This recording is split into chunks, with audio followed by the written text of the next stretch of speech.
Jesus e eu, preparados. Já vai começar!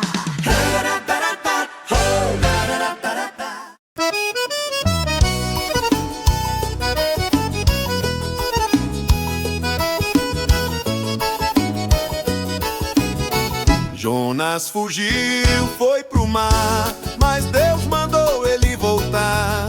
Um peixão veio pra ensinar que obedecer é o melhor lugar. Dentro do peixe, Jonas orou, e lá no fundo Deus escutou. Gloob, gloob, gloob, o peixe abriu, e Jonas feliz saiu a parir. Gloob, gloob, gloob, o peixe abriu, e Jonas feliz saiu a parir.